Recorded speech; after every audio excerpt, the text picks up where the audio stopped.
그래서 이번엔 제가 한 프로젝트 유저빌리티 테스트 결과도 제가 생각한 거하고 완전 달랐어요. 여러분들이 피드백을 너무 잘 주셨더라고요. 안녕하세요. 지금 미국에서 UX UI 디자이너로 일하고 있는 선입니다. 오늘은 UX 디자인 과정 중 하나 유저 테스트, 사용자 테스트, 그리고 유저빌리티 테스트, 사용성 테스트에 대해서 이야기해 보려고 해요. UX 디자인이라는 것은 사용자 중심, 유저 중심으로 생각하고 디자인을 하는 건데, 그러기 위해서 유저에 대한 데이터가 있어야겠죠. 그래서 테스트를 통해서 자료를 모으는데요. 사람들이 많이들 유저 테스트나 유저빌리티 테스트는 비슷하다고 생각하고 두 가지 차이를 크게 생각하지 않고 용어를 사용하는 걸 많이 봤거든요.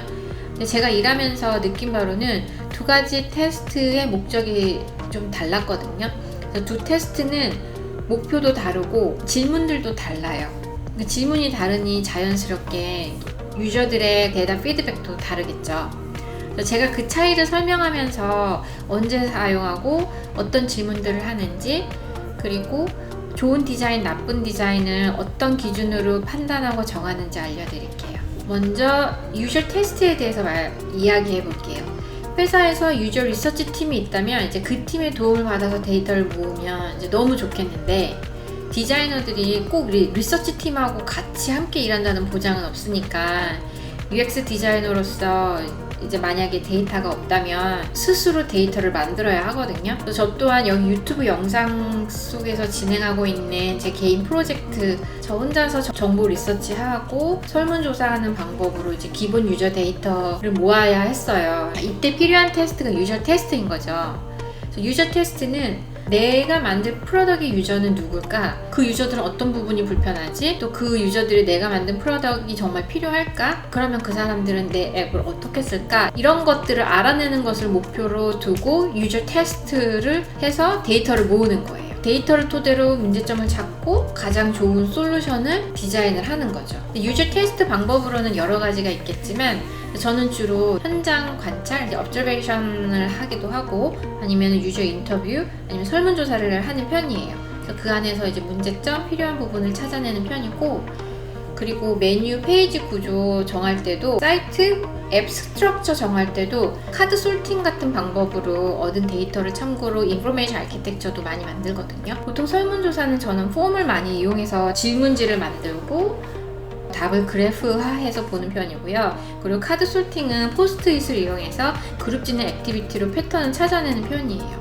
카드 솔팅 같은 거는 유저들한테 이제 직접 메뉴를 그룹 지어보라고 하는 액티비티 테스트 같은 거예요. 그 테스트 속에서 유저들이 비슷하게 아이템들을 그룹 지어 놓는다면 이제 그 유형들이 유저들한테 편한 메뉴 구성으로 와닿다는 소리거든요. 그 유저들이 테스트에서 그룹 지은 것들을 참고로 해서 내비게이션 메뉴 만들고 인포메이션 아키텍처, 사이트 구조나 앱 구조를 만든다면 유저 입장을 고려한 구조가 될 확률이 많아지죠. 카드 솔팅 개념이 낯선 분들도 계실 텐데 저도 처음에는 몰랐으니까 제가 개념을 한 번에 잡게 도와주는 사이트 하나 소개해 드릴게요. 요즘에는 이제 온라인상으로 카드 솔팅 하는 툴 많아져가지고 영상 아래 링크도 걸어 드릴게요. 그래서 그 엑서사이즈 직접 해보시면 연습 문제가 진짜 너무 간단하거든요. 연습하면 바로 카드 솔팅이 무엇인지 단번에 감 잡으실 거예요. 한번 이용해 보세요. 그 다음 유저빌리티 테스트에 대해서 얘기해 볼게요. 유저빌리티 테스트, 사용성 테스트라고 하는 건데 얼마나 사용하기 쉽게 제품이 만들어졌는지 테스트하는 게 유저빌리티 테스트예요. 그래서 왜 유저빌리티 테스트가 중요하냐면 앱이나 웹이 사용하기 어려우면 유저들은 무조건 떠나거든요. 그리고 앱 같은 경우에는 지워버리죠. 앱 폰에서.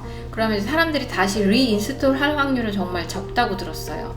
그렇기 때문에 사용자들이 사용하기 어렵거나 아니면 사용자들이 원하는 걸 바로 찾게 해주지 않는다면 좋은 UX를 갖고 있는 앱이 될 수 없기 때문에 항상 디자인하는 중간에 디자이너로서 내가 제품을 제대로 디자인하고 있는 게 맞는지, 사용하기 편한지 불편한지를 계속 수시로 체크해 봐야 돼요. 새로운 디자인 할 때마다. 그래서 유저빌리티 테스트 목표는 이제 유저들이 내 앱이 필요할까? 라는 생각으로 유저들의 이제 선호도를 조사하는 수준이 아니고 그냥 예를 들어 앱을 개발할 때 디자인 중간 단계까지 왔어요. 프로토타입이 어느 정도 나와 있는 거죠. 그럴 때 이 유저빌리티 테스트를 하는 거예요. 그래서 사용자들이 쉽게 편하게 사용할 수 있을까? 이런 질문을 던지는 거죠. 그래서 그 사람들이 사용하기 편했니? 불편했니? 하고 물어보게 하는 거예요. 그 사람들의 반응을 보는 건데 얼마나 편하게 만들었는지 쉽게 만들었는지 그런 거에 포커스를 맞추는 게 유저빌리티 테스트거든요. 그래서 유저빌리티 테스트 방법은 이제 유저 테스트에서 썼던 방법들도 써요. 근데 다만 이제 질문들이 좀 더 제품의 디자인을 발전시키는데 초점이 맞춰지겠죠. 만약에 제품이 출시된다면 이때 이제 프로덕트 팀이나 이제 마케팅 팀에서는 KPI에서 Key Performance Indicator라고 핵심 성과 지표를 만드는데 프로덕트 런칭하고 나서 얼마나 레비뉴가 증가했는지, 재방문 고객이 얼마나 늘었는지, 신규 가입자는 얼마나 생겼는지 이런 거를 이제 결과를 이제 숫자로 보여주는 거죠. 그래서 예를 들어 저와 함께 일하는 이제 프로덕트 매니저는 구글 애널리틱스 같은 툴로 이제 데이터를 통계를 내더라고요. 프로덕트 팀에서 또 리서치 팀에 고객 설문조사를 요청을 하거든요. 그렇게 해서 자료를 모아서 이제 디자인 팀에 공유를 해요. 그러면 이제 그 리서치 데이터를 토대로 또 저희 디자인 팀은 또 부족한 부분을 수정하고 보완하고 이런 작업을 하게 되는 거죠. 근데 프로덕트 팀에서 만든 KPI는 프로덕트가 출시되고 난 다음에 데이터를 모으는 거고, 프로덕트가 출시되기 전에 저희 디자이너들은 디자인을 만들고 있는 과정이잖아요. 그래서 출시되기 전에는 디자인 팀에서도 UX KPI를 만들어요. 그래서 제품이 미래에 출시되었을 때 뭐 제품이 성공 여부에 영향을 주는 핵심적인 부분을 이제 디자인하는 과정에서 테스트하고 나온 결과 값으로 디자인 수정하고 증명하는 거죠. 이 제품은 출시해도 된다 안 된다 같은 거를 확인하기 위해서 유저빌리티 테스트를 많이 해요. 이런 테스트로 거쳐서 만든 제품이 나중에 출시되었을 때는 이제 UX로 실패할 확률이 낮아지는 거죠. 이렇게 KPI 지표를 만드는 유저빌리티 테스트 방법도 찾아보면 엄청 다양하게 많아요. 보니까 테스트에 참여한 유저들이 주어진 미션을 성공적으로 몇 명이 끝냈는지 비율로 통계를 내는 것도 있었고, 또 주어진 테스트 미션을 얼마나 빨리 끝내는지, 주어진 테스트 미션을 마치기 위해 유저가 내비게이션 메뉴를 몇 명이 썼는지, 그리고 검색창은 몇 명이 썼는지, 또 에러 메시지가 뜨는 경우가 얼마나 발생했는지, 또 어떤 경우에 에러가 발생했는지, 그리고 에러 메시지가 떴을 때 얼마나 빨리 유저가 파악하고 다시 시도하는지, 제품에 얼마나 만족해 하는지 등의 테스트하는 시스템 유저빌리티 스케일 같은 KPI 지표를 만드는 테스트 방법은 여러 가지가 있더라고요. 근데 저는 저 방법들 다 써보지는 못했어요. 근데 제가 하는 방법은 제일 마지막에 이제 시스템 유저빌리티 스케일 테스트하고 A/B 테스트 같은 걸로 이제 퀀티테이티브 데이터, 양적 자료, 숫자 데이터를 모으는 편이고, 그리고 observation 방법으로 퀄리테이티브 데이터 해서 정보 수집을 제가 따로 하는 거죠. 먼저 이렇게 observation 같은 방법으로는 이제 앱을 쓰는 것을 직접 관찰을 해요. 그래서 타겟 유저들을 정하고 또 그 사람들한테 특정한 액션을 취하게 해요. 그래서 예를 들어서 미션을 하나 주는 거죠. 상품을 열어보세요. 뭐 상품을 클릭해보세요. 아니면 뭐 애드 버튼을 눌러보세요. 상품을 등록해보세요. 뭐 지워보세요. 이런 특정한 미션을 주고 그 행동을 지켜보는 거예요. 그 행동들을 관찰하고 사람들이 어떤 방식으로 액션을 취하는지 보는 거죠. 그래서 그 안에서 어떤 부분을 이해 못하는지, 또 어떤 부분에서 실수를 하는지를, 그리고 그 미션을 취하기까지 몇 분이 걸리는지 이런 시간을 재는 거예요.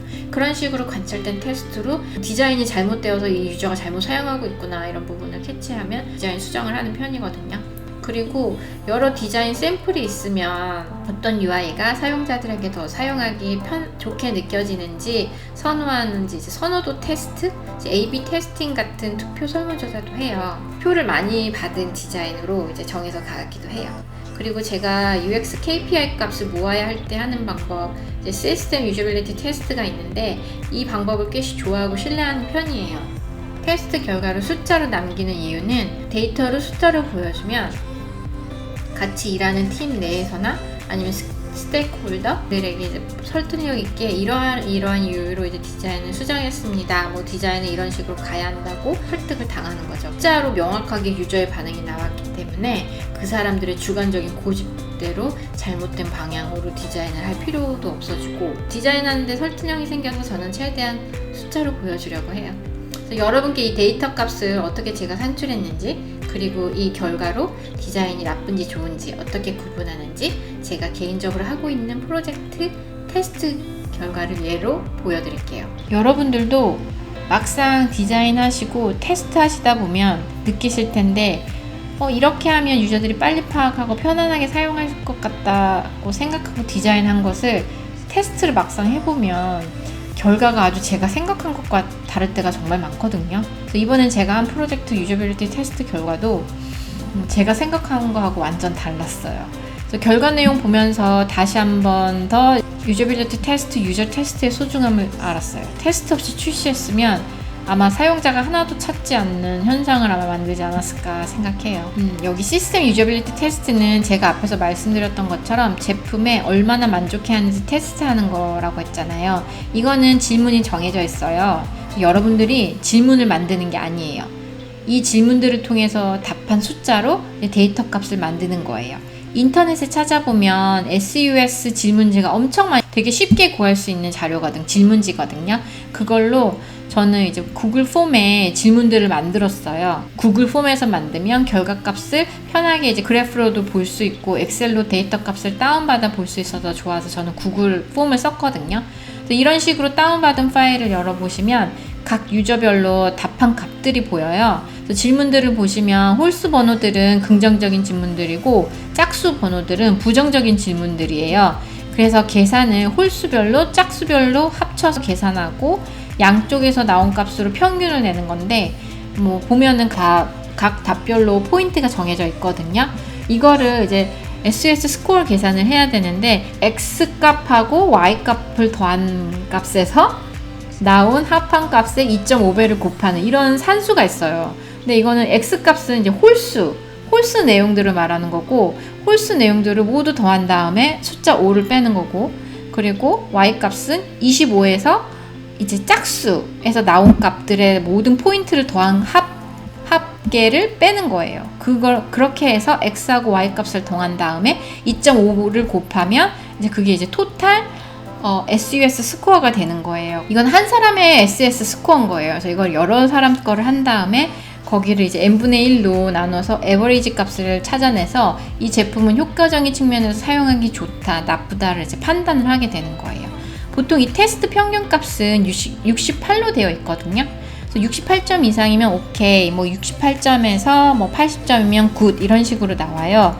그래서 제가 테스트 1차하고 2차 했을 때 평균 값이 각각 73, 70 이렇게 나왔어요. 제품 출시하는 데는 무리 없다는 뜻인데 그래도 받은 피드백들이 있으면 또 찾은 문제점이 보인다면 다시 리뷰를 해야겠죠. 여러분들이 피드백을 너무 잘 주셨더라고요. 그래서 너무 감사해요. 제가 다 정말 받아들여야 되는 피드백들이어서 정말 여기 이번 설문조사 안 했으면 큰일 날 뻔했겠다 생각했어요. 제가 받은 피드백들은 쭉 리뷰해보니까 불편한 부분들, 개선해야 하는 부분들이 사용자들도 좀 비슷하게 느꼈나 봐요. 그래서 그런 부분들이 비슷한 부분들이 있더라고요. 그래서 카테고리를 만들어서 피드백들을 제가 나눠봤어요. 그래서 저 피드백들을 디자인할 때 고려해서 수정해야 하는 부분들인 거죠. 만약 제가 팀으로 일을 하고 있다면 이제 이런 피드백들은 이제 프로덕트 팀하고 팀 사람들하고 상의해서 어떤 부분을 당장 제품에 반영해서 반영해서 디자인 수정을 할지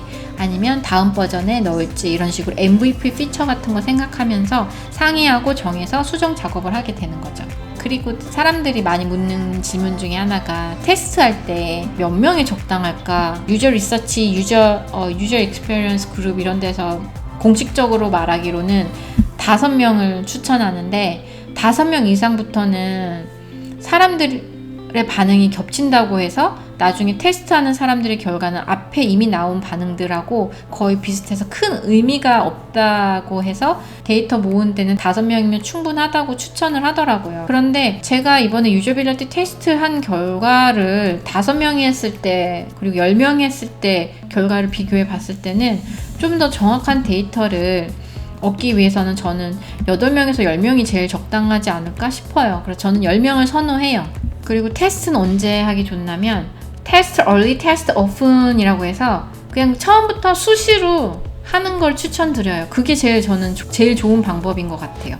계속 수시로 테스트하는 게 귀찮을 수 있는데 그래도 다시 시간 낭비 안 하고 제대로 된 디자인을 하기 위해서는 수시로 테스트를 하기를 권해드리고 저도 수시로 테스트를 하려고 노력해요. 이런 식으로 제품이 런칭 되기 전까지는 디자인은 이제 유저빌리티 테스트하고 수정하고 테스트하고 수정하고 이런 반복적인 수정 작업으로 이제 디자인 작업이 이뤄진다고 보시면 되거든요.